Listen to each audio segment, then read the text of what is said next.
Anybody, anywhere, It's time to take command with former NFL tight end Logan Paulsen. This pass caught by Paulsen, the tight end. And from 106.7 The Fan, Grant Paulsen.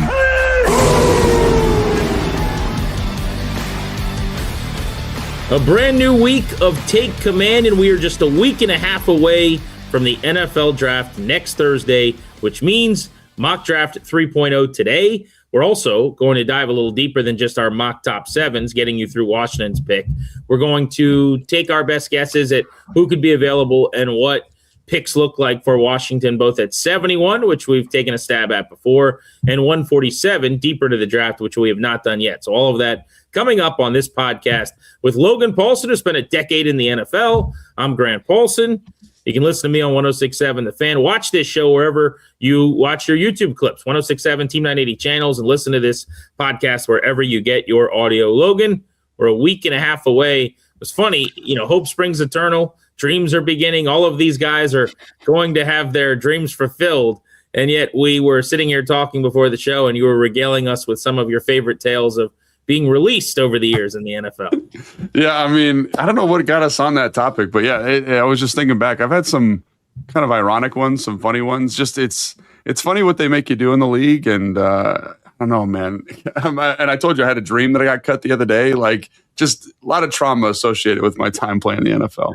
I would say you got to tell the most awkward place you've ever been while being released was. I was in the shower in Atlanta, so I got my workout in the morning. It's cut day, so I'd come in. I'm going to do my normal process. I'm in the shower. I'm like kind of, scrubbing under my armpits, and all of a sudden someone's like, "Hey, Paulsen," and I'm like, "Who the heck is talking to me?" I look over, and it's a scout, and he's got his, his golf pants on, the stretchy golf pants with the tight shirt buttoned up. Says a little Falcons belts on. He goes, "Hey man, you need to grab your iPad and go see Coach Quinn." And I was like, bro, like there's one way out of this shower. Like you could have just waited right there and grabbed me on the way out. Like you didn't need to come in here and get me. So that was a pretty awkward spot. I was cut at my. Is this like a big communal shower where he's looking at you naked, or is this like that's 100% how it is. It wasn't like there were doors. It was like big open space. And then this dude's standing there and he's like, "Just grab your stuff." And I was like, "Great. Love that." Is there any chance when he says that you're not getting cut? Oh no, that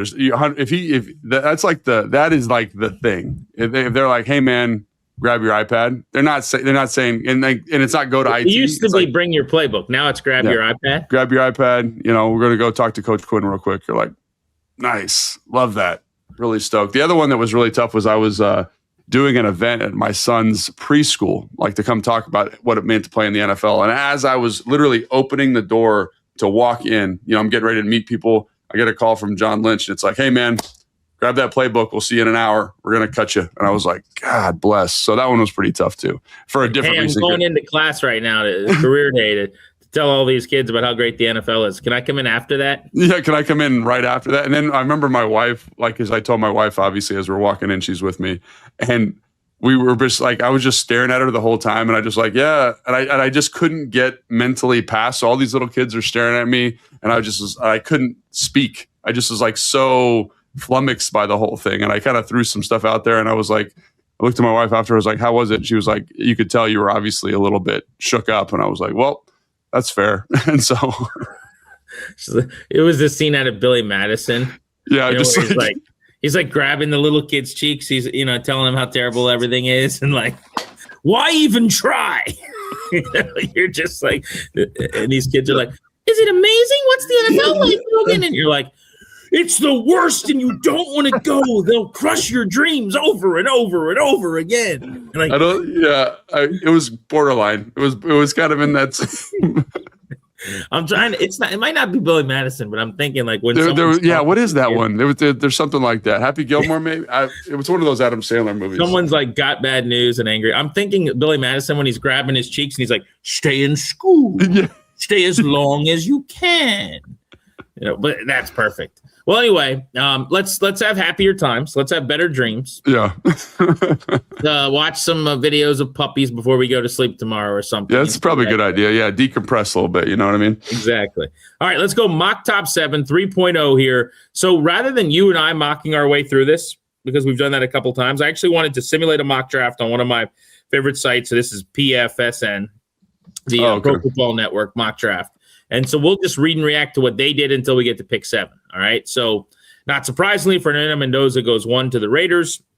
We talked recently about the fact that they signed Kirk Cousins, what that is going to look like and how quickly he could get on the field. I mean, real quick on Mendoza, I would ask you this. How sold are you on him as like a big time legit NFL quarterback? So I'm doing quarterbacks this week, actually, for the show Drive to the Draft next week, and just starting to watch. And obviously, dude is talented, right? He's got the arm talent. He's got the size, got the frame. I have a lot of issue like with the offense, just stylistically, like what they do. I think it's really easy. I don't want to say that, but it's very simple for him. It's a lot of RPO, a lot of first read throws. There's not a lot of stuff over the middle of the field. But I guess when you compare him to the rest of the quarterbacks, like it's not even close. You know, I think people want to talk about Ty Simpson. And I think Ty Simpson early in the year, because again, I've watched Jeremy Bernard, I've watched Caden Proctor, watched the running back. So I've got a feel for like the offense. Ty Simpson early in the year was pretty good, you know, like NFL stuff over the middle of the field, throwing guys open, doing the whole thing. I think the thing for me is the last 6 games, whatever it was, like that November run, he looked rough. And so, like, I know he was sick. He had some gastroenteritis and all that kind of stuff and an oblique injury. But I can't get past, like, how the drop-off that he saw there. And so I think, for me, if you're looking for a quarterback, it's Fernando Mendoza. I think he does warrant that pick because of the physical talent. But, again, I do have some reservations about the offense he was in and the system that he was executing.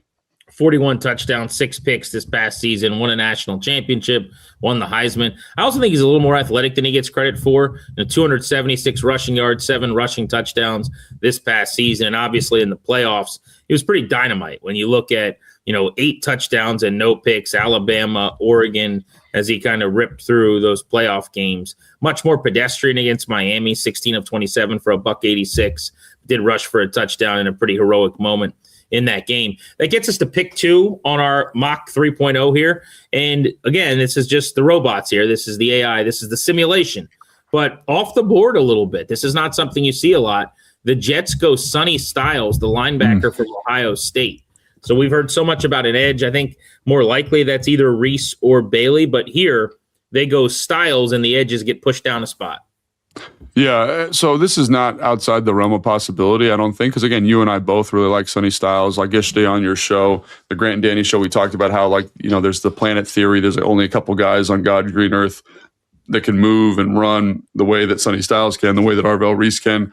I do think that this is a possibility. I don't think it's likely. I just think the more, based on the trade moves the Jets have had this offseason, to me, it's screaming edge. And I think when you look at the talent of that pool at edge, I think Bailey, Reese, I think are definitely in the play there. But if they want Sonny Styles, I think it kind of fits, again, it aligns with kind of this idea that there's only a couple freak athletes that we can take in the top 5, and Sonny Styles is one of them. Styles 2 to the New York Jets, which brings up the Arizona Cardinals at pick 3. And this is where the first edge goes. This is actually growing a lot of momentum. Even if the Jets do go edge, you've seen now more recently a lot of people linking the Cardinals to the other of the edges. Essentially, the Jets would make the pick for them, and then both David Bailey and Arvell Reese in some order would go. But in this mock 3.0 here, as we get you closer to Washington at 7, Arizona takes the first of the 2 edges, and they go with the more statistically productive of the 2, David Bailey from Texas Tech, who has the traits as well. If you're looking at testing and comparisons, it's an 89th percentile hand size, 77th percentile arm length, 96th percentile 40, 97th percentile broad jump. And then you add to the 6'3" and 5'8" and the 251 pounds, 14 and a half sacks and almost 20 TFLs last year.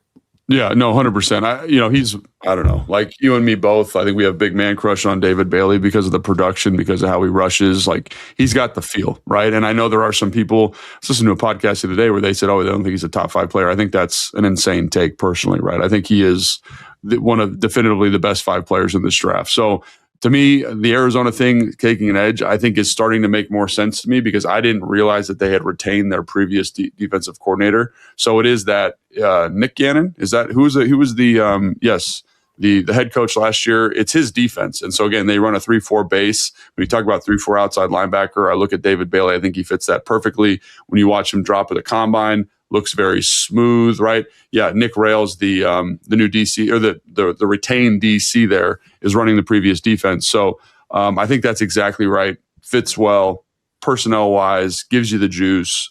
The edge thing to me is starting to heat up there for Arizona. Yeah, they bring in Mike LaFleur, Matt's little brother, who of course you played for. Still GM Monty Ossenfort calling the shots in the draft. Nathaniel Hackett is their new OC, who was with Matt LaFleur in Green Bay, now with his brother Mike here. And then Nick Rails, the defensive coordinator, is the holdover, to your point, for Arizona. One thing I'll say too about the edge position in David Bailey here is I've seen a lot of people dinging him more recently about the quality of the defense around him and the fact that they were number one in America in so many categories and like they recruited 11 different starters. And it's just odd to me that you hear that about him sometimes, but I don't hear that about the Ohio State guys. I don't hear that about the Miami guys. Like Reuben Bain had Mesidor on the same defensive line, probably helped him a little bit and vice versa. Those guys are going to go pretty well in this first round. Ohio State was, I think, one of the best defenses I've seen in college football in 5 years over the last couple of seasons. And that's Styles and Downs and Reese. And I mean, they might have 4 guys going round one from that defense, right? I don't know why that would be a take about David Bailey, as if like, well, some of his production was based on the talent around him.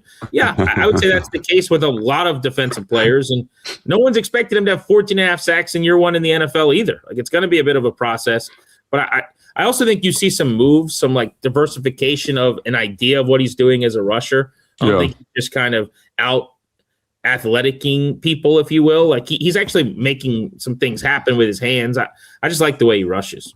No, I think he's a craftsman. I think that's the thing that gets you excited. And again, it's something people aren't talking about, in my opinion, but you see the long arm, you see the speed to power, you see the spin move, you see the ghost move. Like, he's got a deep bag of pass rush moves, and I think he's got a really good innate feel of when to use them. I've coached edge rushers before, and that is one of the hardest things to coach is the rhythm and timing of the rush. And David Bailey just has a fantastic feel for it. And that's something you can coach, obviously, but he's got it in the bag already. And again, will it take time to kind of develop and cultivate that and make that work at the NFL level? Sure. But I have a very high confidence because of, again, the diversification, the variety that he brings. You can't pigeonhole him. I think he's going to be a very productive pro. Mock Draft 3.0, Take Command, Logan Paulsen and Grant Paulsen. That brings us to pick number 4 in this mock draft right now. And at pick number 4, the Tennessee Titans, I think, sprint the card up to the podium here. But Arvell Reese is the selection in this simulation. They would love an edge. You've seen Bailey link to them a bunch. You've seen Styles fall to them as an off-ball linebacker. But the highest ceiling rusher in this class, not in terms of now, but the future, is Arvell Reese. 6.5 sacks, couple passes defended, 10 TFLs last year, playing primarily off the ball at the second level. But there was a stretch there when he really started to be used as a pass rusher in October, playing against Minnesota, Illinois, Wisconsin, and Penn State, where he had at least a sack in 4 straight games, had at least an additional TFL in 3 of those 4 games, and he was living in the backfield. I think that's the tape a lot of the people are watching to feel good about Arvell Reese's future as a top 5 type pick. Yeah, and again, he is a special mover. He's a special athlete, and I think you're just betting on those traits. And again, it's not like the film, like, everyone kind of makes like, oh, he's a tweener. I think you see a really good football player too. I think you see a guy that uses his hands really well, is physically violent, understands how to shock and shed, has good instincts when he's playing off the ball. Not great instincts, but good instincts. But I do think you see a guy that is a special cut of athlete. And I think that's something that gives you a lot of confidence there. And the idea of him playing for Robert Saleh in that like wide crash 9, like, because he kind of played a version of that at Ohio State. It's not exactly the same distance.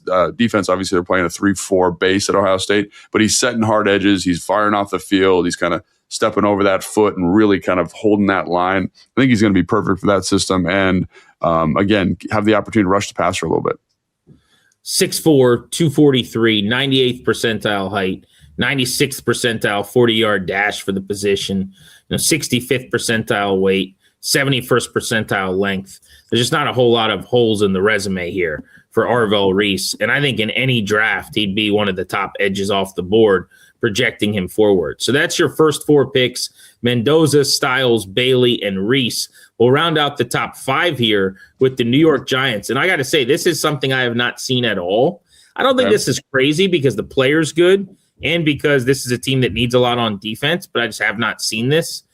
This mock that we're doing, simulation, has Mansour Delane, the corner from LSU, to the New York Giants at pick number 5.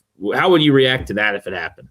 I mean, obviously, I'm a touch surprised because, like you said, it's not something you've seen a whole lot of, right? I was thinking, Caleb Downs in this role because they need that safety, that box player, that chess piece over the defense. Everywhere Harbaugh's gone, he's had a version of that guy. It's been Weddle, it's been Hamilton, right? But this does not surprise me because I was talking to an NFL personnel guy yesterday, and he said this, and I hadn't thought about it, but it's 100% true. So kudos to him, and that's why he does this professionally.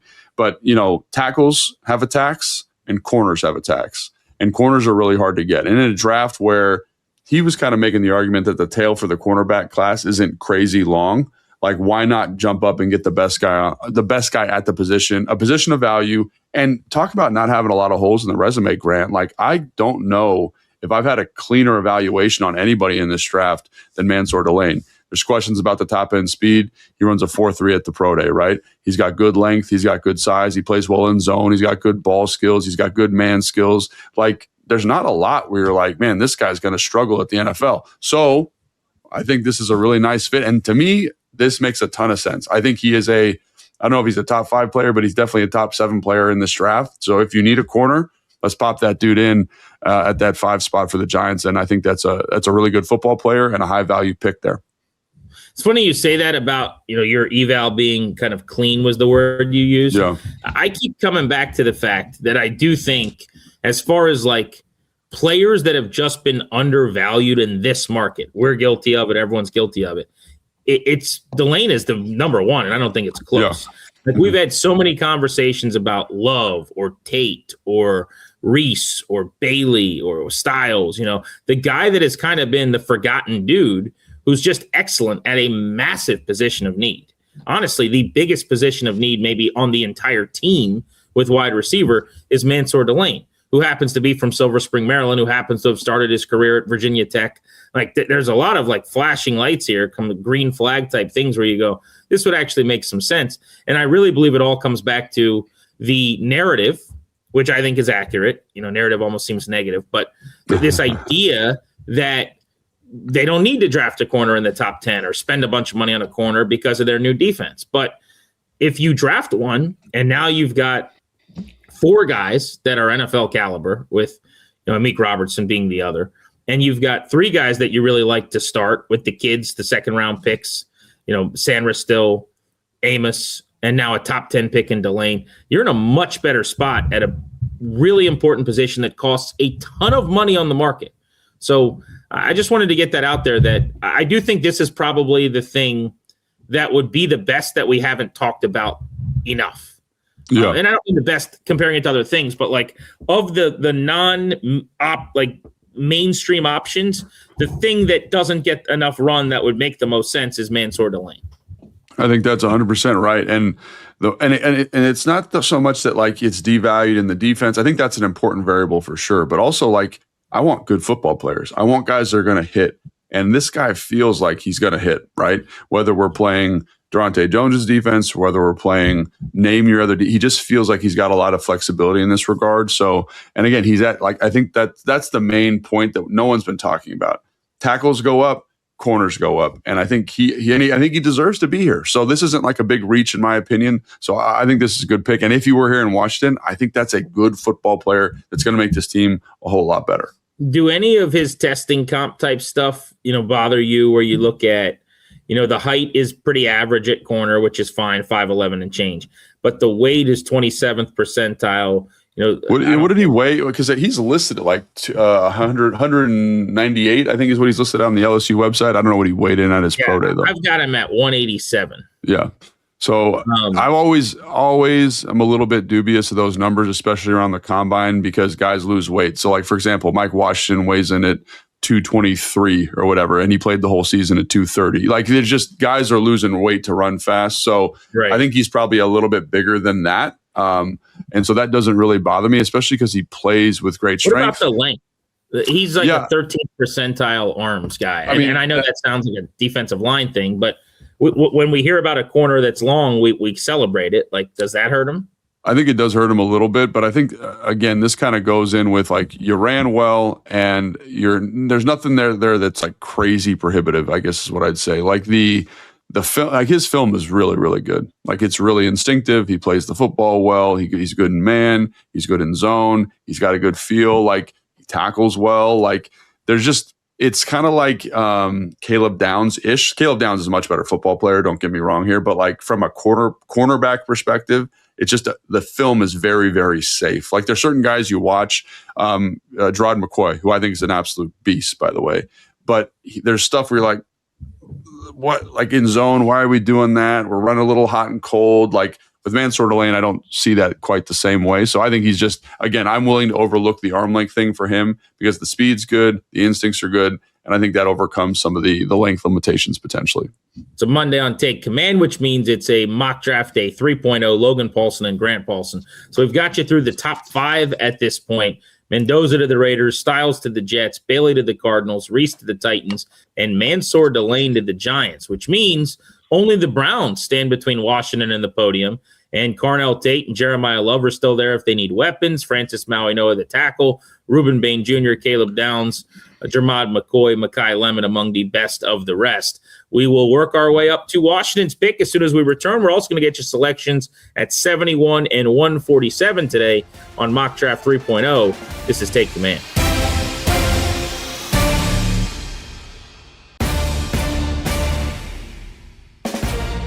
Welcome back. Take Command, Mock Draft 3.0 on this Monday. We are a week and a half away, just 10 days away from the NFL Draft. So Logan, at pick number 6, the Cleveland Browns on the clock, and this dents the opportunity for the Commanders to go skill position and wide receiver a little bit, because this particular simulation that was done has Carnell Tate, the wide receiver from Ohio State, going number 6. Carnell Tate was widely considered one of the 8 to 10 best players in this draft class. Big receiver, 6'2 and a quarter, which is close to 80th percentile. 192 pounds. He runs a 5.40, which is 39th percentile, but not problematic. He's got gigantic hands, 10 plus, 96th percentile. He's one of the only receivers in America that didn't drop a pass last year. Yeah, very, very solid prospect. And I think in a class, I'm a little surprised here. A couple things. Cleveland, they could go any direction. I think Caleb Downs is on the board for him. I think Carnell Tate. I think they might reach on one of the traits he tackles, Monroe Freeling, Caden Proctor. I think I've heard like kind of whispers about that also, but I'm sure they're all just doing due diligence. I think Tate fits what they want to be and provides an opportunity to provide an insulation around a young quarterback, whether it's Shamar Stewart or someone they draft in 2027. So I'm a little surprised. This feels a tick high for him, but again, he's a good football player, and in a draft where there aren't a lot of high-value offensive skill position players outside of Jeremiah Love, like, this makes a lot of sense for the Cleveland Browns and for, honestly, the Washington Commanders. Well, and the reason I could see this, and it has been, a popular mock destination, is because the Browns have such a big need at receiver, and these guys do not become available. You were just talking about this at corner, but the top of the market for receiver tells you the whole story.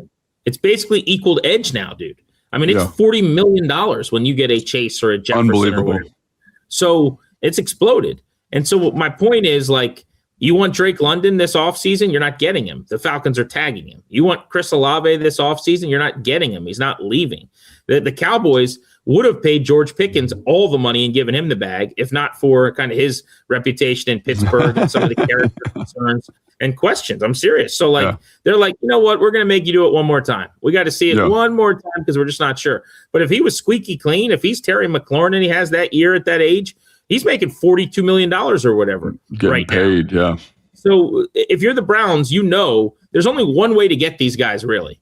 Other than spending $40 million in free agency and they almost never become available, it's to draft them. That's kind of it. And you've got Jerry Jeudy, who had one Pro Bowl year but is wildly inconsistent. You've got like Cedric Tillman, Isaiah Bond, those types of players. Bond's got good speed and could be something. They signed Tylan Wallace from Baltimore and Isaiah Wooden from San Francisco. Like, those are the types of guys that are out there. Look at the receivers Washington signed. They wanted Alec Pierce. They offered him $30 million for a guy that's never caught 50 balls, and it wasn't enough. They couldn't get him. So it's just an insane position and market. It's like paying for gas right now. I'm putting $80 into my stand to try to get to work. It's wild, man. It's wild out here. I think it's a great point, though. I think that has to factor in for and again, Cleveland is notorious for being a very heavily analytics-driven draft process. And so that fits exactly with, I'm sure, what their argument would be in terms of drafting him there. And that brings us to the Washington Commanders. Strike up the band, play a little Hail to the right now, because they are on the clock. So the draft parties can go crazy. Everyone can gather around the screen. Let's see what the burgundy and gold do. The Commanders at pick 7 have these options, Logan. And in our 2 previous mock drafts, they have ended up with Carnell Tate and Mansour Delane. Neither of those guys is there. So we will have a third different player drafted. But best available, I'm just going to give you the list here in order on the simulator on Pro Football Network as they list it. They've got running back Jeremiyah Love from Notre Dame. They have offensive tackle Francis Maui-Noa from Miami. Obviously not much of a fit for Washington with Connerly on the right side and Tunsil on the left side. Reuben Bain, the edge from Miami. Caleb Downs, the safety from Ohio State. That's your big 4. And then there's a pretty significant drop-off to, Monroe Freeling, Jermod McCoy with injury history at Tennessee, but a talented corner. And then slot receiver Mekhi Lemon from USC. Is there anybody who particularly stands out there for the Commanders? I mean, just an embarrassment of riches at the moment. You know what I'm saying? I think you got 2 top 5 players sitting here staring you in the face, and that's got to be pretty exciting. The other name I would put in here, just because I just rewatched a lot of the old linemen, is Vangaioni from Penn State. Like, that guy is Paulsen. Dude, that guy is good at football, man. That guy is good at football. And for the Commanders, you put Francis Maui-Noa in there. I don't think that's the right kind of fit. I think Vangaioni feels like, a left guard that he played left guard at Penn State. But he's got a lower grade than 2 of the guys that you mentioned there for me. Jeremiyah Love, Caleb Downs, man. That is, like, I am just in heaven at the moment. And I'm having a hard time making this decision, Grant, because I love Love. But also, maybe my favorite football player in the entire draft is Caleb Downs. And I went back and watched him 2 days ago, and I just like, man, you are so good. And I know you don't have the longest arms. I know you're not the fastest guy, but the production is off the charts. And then I mentioned this on your show, Grant and Danny, yesterday. Like, I was talking to Kime, and Kime's like, who didn't run fast? Reed. And Reed's one of the best safeties of all time. And I hate to make that comparison, but like, I really like Caleb Downs. And so I don't think you can go wrong here, but man, it's a tough decision. So I'd kind of lean to you. If I've just gave you that as like director of college scouting, you're the GM, like, what would you say to that?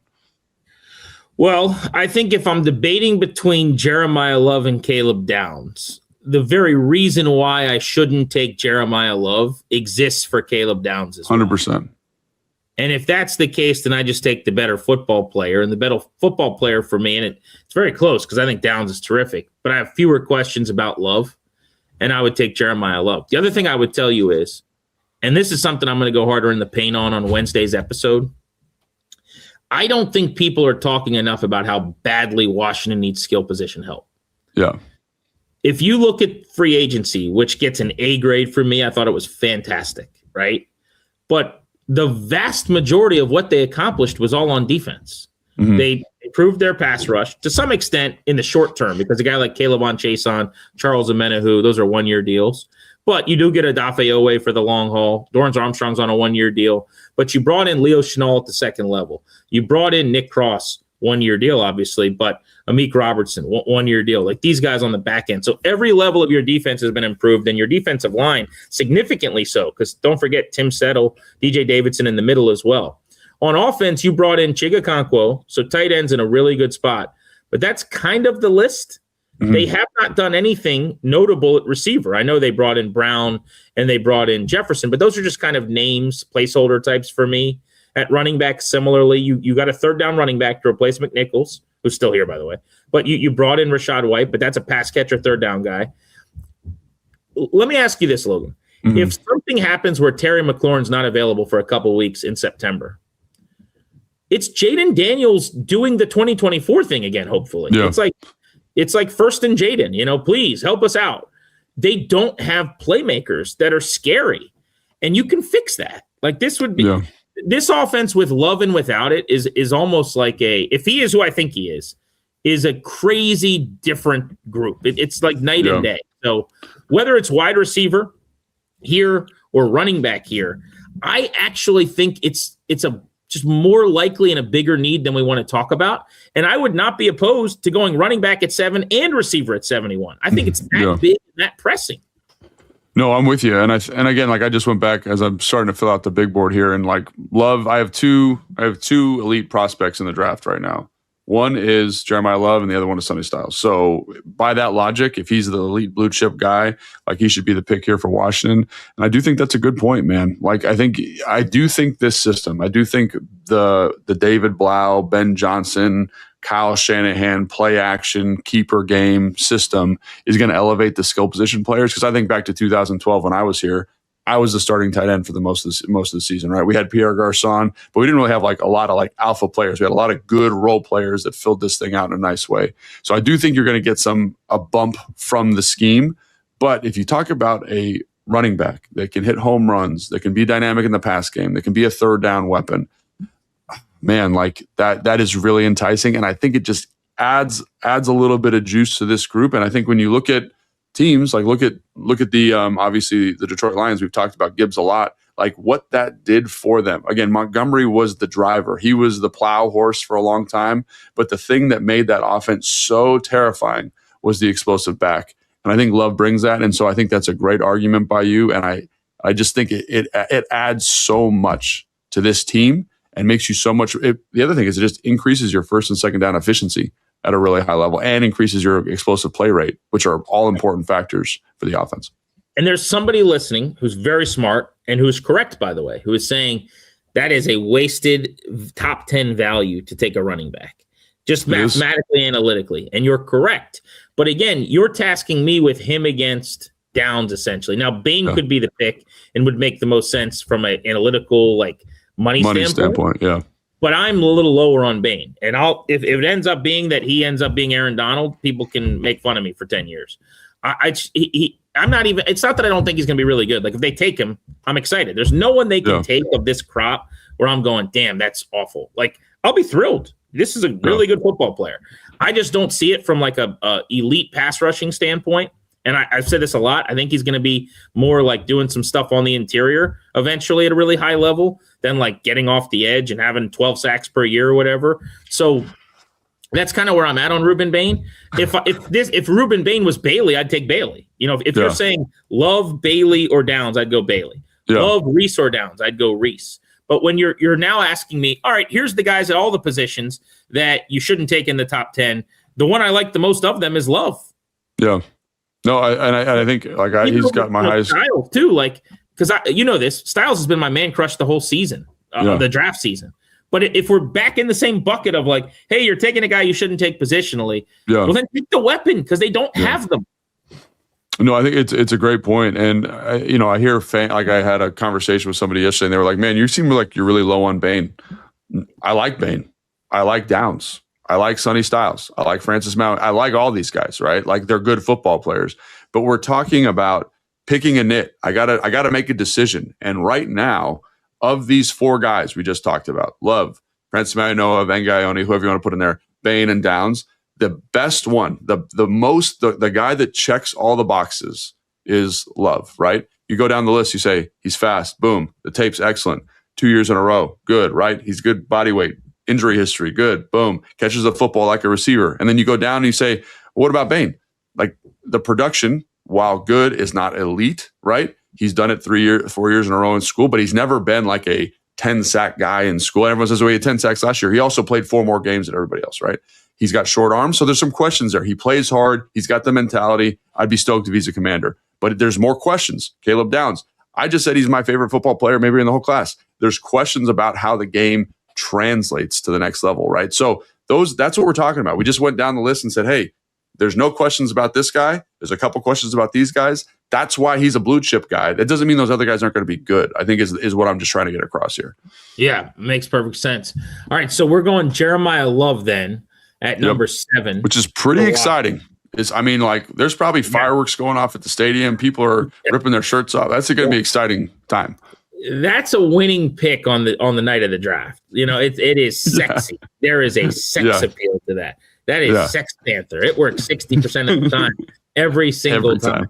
I am steamed all the way up, ordering a jersey for my son that night. Like we are rocking the old new throwbacks, whatever the heck we're doing. We're going burgundies on the road. We're going to whites at home, Gibbs era, Super Bowl. We'll go 2 different Jeremiyah Love jerseys. And the needle is moved, man. I mean, a running back, that is fun stuff. Let's have some fun around these parts. Yeah. But I do want speed. But my point on the McLaurin thing is I think it's most likely that with a full offseason and a real training camp and everything that's going to happen, Terry McLaurin looks like Terry McLaurin this year. Because when he played last year, he was Terry McLaurin quite a bit. That Chiefs game where he got hurt, made a ridiculous touchdown catch. One of the most asinine sideline catches I've ever seen. That was amazing. Crazy. Like he was such a dog in that game. But it was just kind of he's in, he's out, he's in, he's out. I think he goes, ho-hum, 75 catches, 1096 or 1127 or whatever yards, and give him his 7 touchdowns or whatever. But there is a path to he's over 30. Take it from Washington, not from me. There's a reason that they're skeptical about receivers at that age. He had the injuries last year. What if something pops up? And now, if you haven't drafted a receiver in the first 3 rounds at 7 or 71, you're like in week 2, it's Treylon Burks and Luke McCaffrey and Jalen Lane. And like everyone goes, well, in 2024, Jaden did it. You don't have to ask him to do it all the time. Yeah, you don't want him to do it. You don't want that to be the thing, right? That is a luxury. That should not be the default. It's like we have 4 kids, and my wife's like amazing at taking them all and getting them all dressed and doing things occasionally when I have to be somewhere. I shouldn't just use that all the time as like hey, you can do it. I don't need to be there. Like, no. That's just like she's amazing at being a mom and she makes it look easy. But that should be what we're minoring in, not what we're majoring in. I would like to not make him have to put his cape on all the time. And that's where I would like the weapon. So next, let's get into picks 71 and 147. We'll continue the simulation, see what's there, and make some selections for Washington. Jeremiyah Love to the Commanders. Order your jerseys now. Take command. Logan and Grant with you today.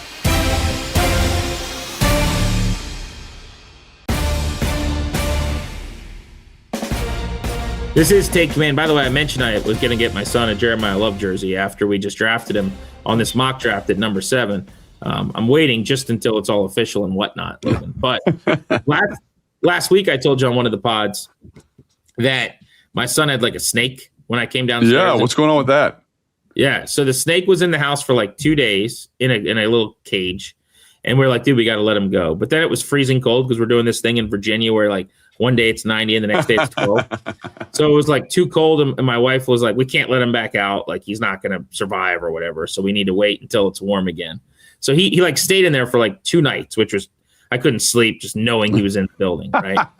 Well, anyway, so then I get home, my son's like devastated. He's like just so sad. And I'm like, what's wrong? The snake's name was Mushroom. He's like, Mushroom died. And I'm like, what?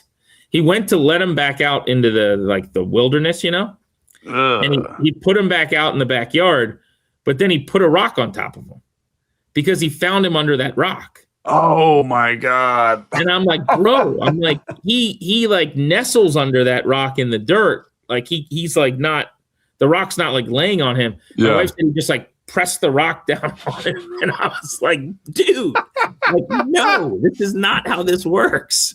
So like she texted me originally. She's like, I'm not going to look, but I think it went bad. And I'm like, what do you mean it went bad? She's like, well, he like pressed a rock down on him. And I'm like, okay, I'm sure it's fine. It's like a snake who lives under rocks. Like I was like the 5-year-old kid. I'm like, it'll be okay. And I guess he went out and checked the next day and the snake was still in the same position. So it didn't end very well, I will say. Dude, that's a bummer. How old's your son? 5? He's 5. Yeah. I mean, that's a common, we got to learn that rocks on top not working, right? You know what I'm saying? Life lesson there. He's Mr. Wilderness. I told you, we take him to see the Wildcrats in person. Like, love it. Team animal facts. He was at the zoo yesterday. It's his spring break. So he was at the zoo and he was just like telling everyone all these facts. He's like looking at the lemurs. He's like, oh, the lemur's holding its tail. That means it's aggressive. He's like, if the other lemur doesn't grab its tail, it'll submit. And like the other lemur starts running away and everyone like thought he was like the coolest guy. I'm like, that's awesome. Look at that guy. Let's go. Look at that guy. But I guess he doesn't know what he needs to know about rocks and snakes just yet. So yeah, we're working through that. We're working through learning to do there.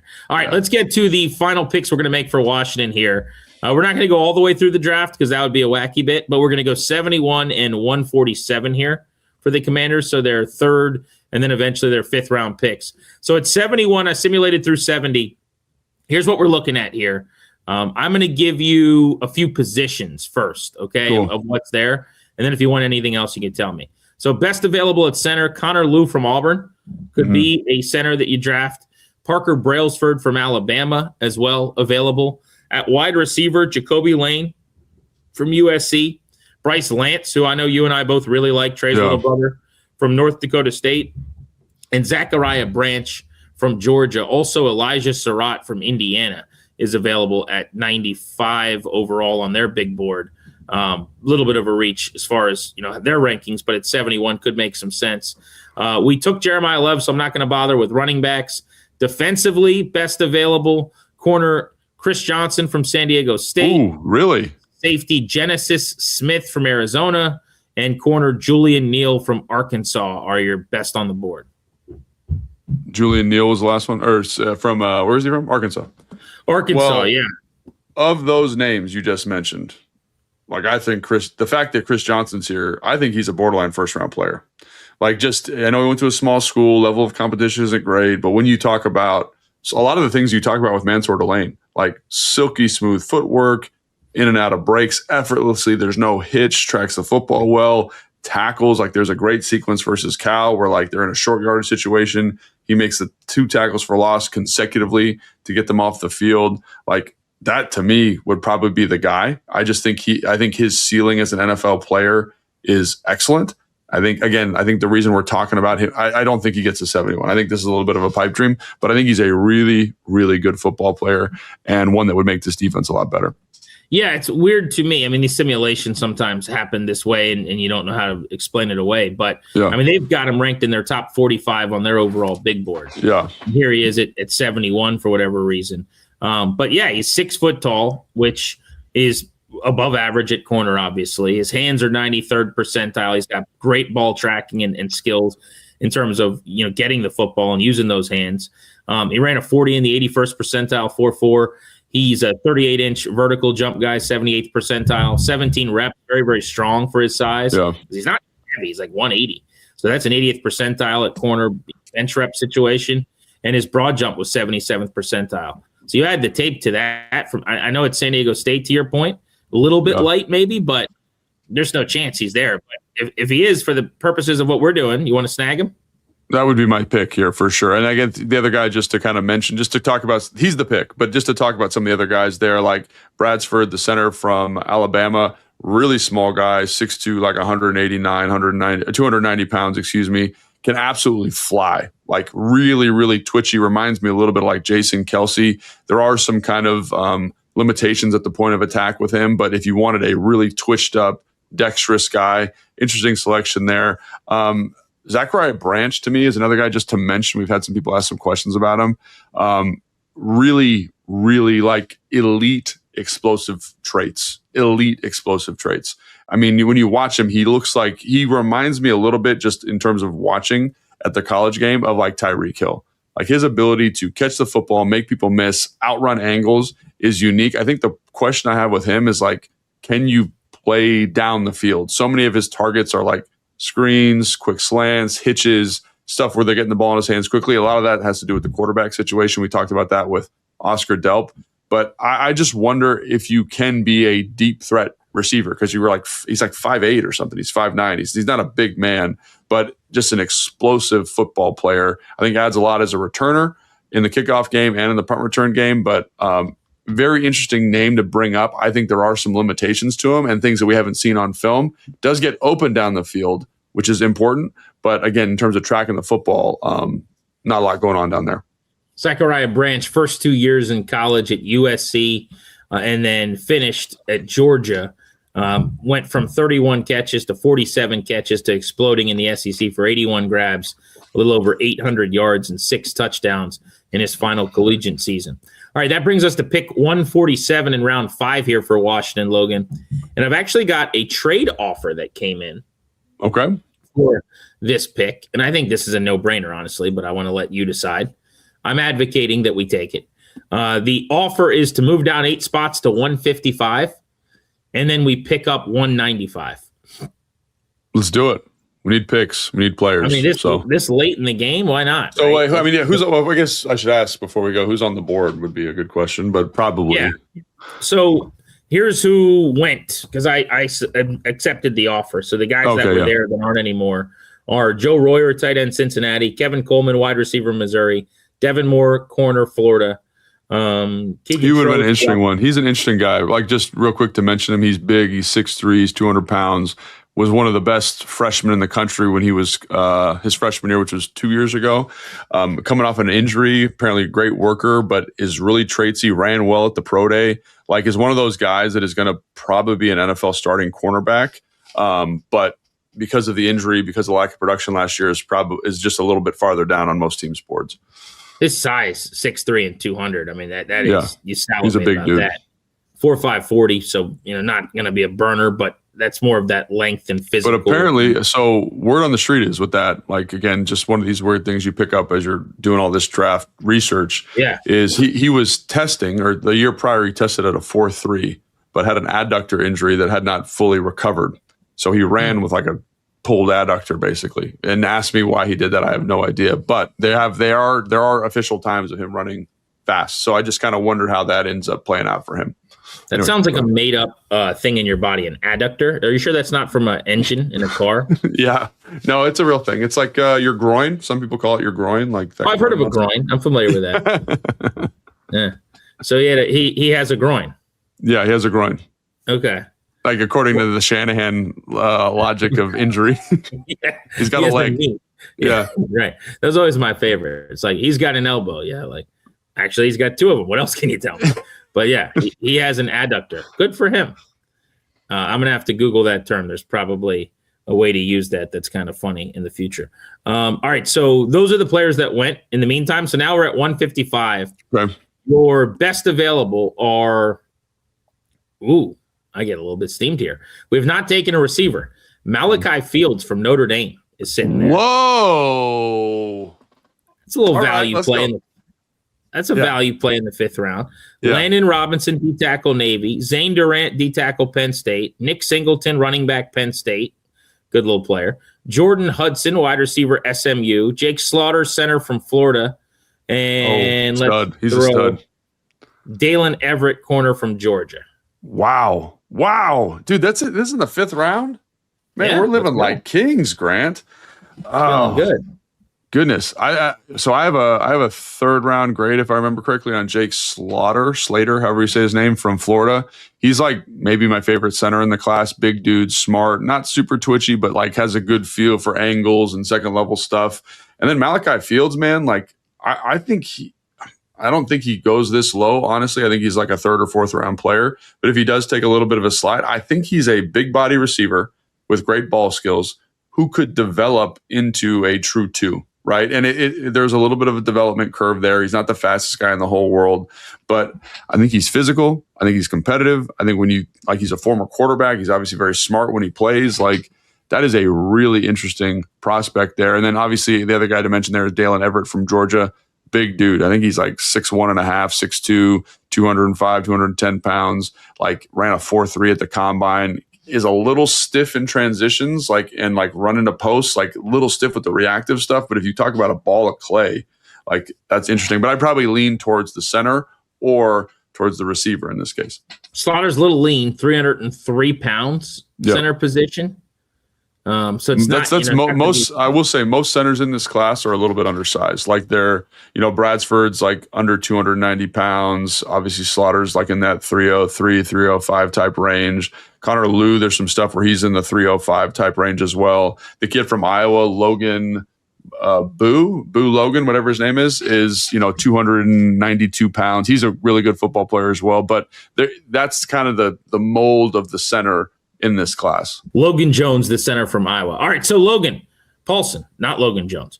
155 for Washington. You're taking Jake Slaughter, the center from Florida. That's what you're doing? I think it's either him or Malachi Fields. I think they're very similar in terms of grade for me. And I do think there's some upside play there from an athleticism movement standpoint, right? So you go corner, right, with Chris Johnson. You go running back. You get an upside play at receiver in the 5th round. I mean, that seems like a pretty good deal there, unless you feel like the offensive line, the center, is a more pressing need. You're O-line Paulsen. I'm weapons Paulsen. I like weapons. I've told this story a million times. I love big, long, traitsy wide receivers. Me I have too. a really hard, and even like they hurt me. They hurt me all the time. It stings. Ow! I don't like that. They hurt me. It's like a bad relationship. But I'm not gonna get off form now. I'm going Malachi Fields here. Yeah, 6'4", 222. You're from Charlottesville, Virginia. Come on down, sweetheart. Yeah. You are a Washington Commander. Malachi Fields. I am so steamed up. I'm just taking all of Notre Dame's weapons right now. This is my draft, baby. This was not O-line Paulsen. This was the weapons Paulsen day, boys and girls. Yeah, we got a lot more dynamic, a lot more athletic. I think the Chris Johnson one, that's like real sneaky there at 71. Like that's an excellent pick. And then Malachi Fields, there are some limitations to him, but I do think he could project to a nice 2 in the league. Yeah, I think that our getting Chris Johnson is like wacky season, like nonsense. Yeah. However, in a world where Washington comes out of this thing with Jeremiyah Love, Chris Johnson, and Malachi Fields at 771 and 155.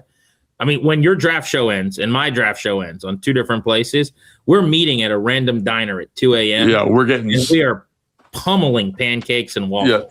Yeah, you are. I'm probably going to get some chicken. But yeah, like maybe one waffle. Maybe one waffle. No, we're going to have a competition to see who can eat the most French toast. French toast is super healthy for you. It's got eggs. Oh, is it? Oh. Yeah. Right? Isn't that what super they say? healthy. That's what people say. Super healthy. Absolutely.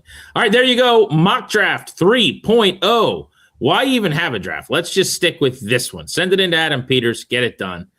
We will be back a little bit later in the week. Big Commanders news looms. Remember, the jerseys, the new uniforms are dropping on Wednesday, so we'll have a reaction pod to that at some point.